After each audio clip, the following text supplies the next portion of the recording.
बड़ा दुनिया में होता परेशानी ए माई, बड़ा दुनिया में होता परेशानी ए माई। बड़ा छोट के दबावे छोट बढ़ा नहीं पावे, बड़ा छोट के दबावे छोट बढ़ा नहीं पावे। काहे ज्ञानी बन जाले अज्ञानी ए माई, बड़ा दुनिया में होता परेशानी ए माई, बड़ा दुनिया में होता परेशानी ए माई। तोहरे पटिकल बाटे हमनी के आस हो, विनती के सुना जानी कर तू निराश हो।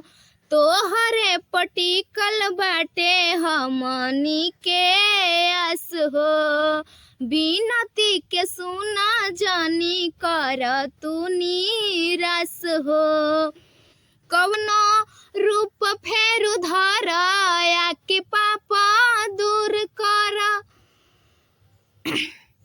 होता सत्य अहिंसा के अब हानि ए माई, बड़ा दुनिया में होता परेशानी ए माई, बड़ा दुनिया में होता परेशानी ए माई।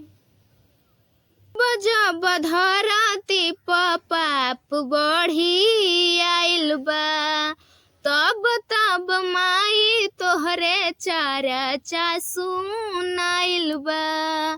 जब धरती पाप बढ़ी आइल बा, तब माई राउर चर्चा सुनाइल बा।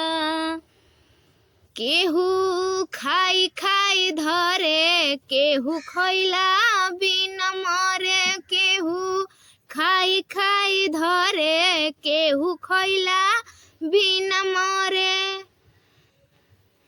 साधु चोर के बाए के गो कहानी ए माई, बड़ा दुनिया में होता परेशानी ए माई, बड़ा दुनिया में होता परेशानी ए माई, बड़ा दुनिया में होता परेशानी ए माई, बड़ा दुनिया में होता परेशानी ए माई। बड़ा छोट के दबावे छोट बढ़ा नहीं पावे, बड़ा छोट के दबावे छोट बढ़ा नहीं पावे। क्या है ज्ञानी बन जाले अज्ञानी ए माई, बड़ा दुनिया में होता परेशानी ए माई,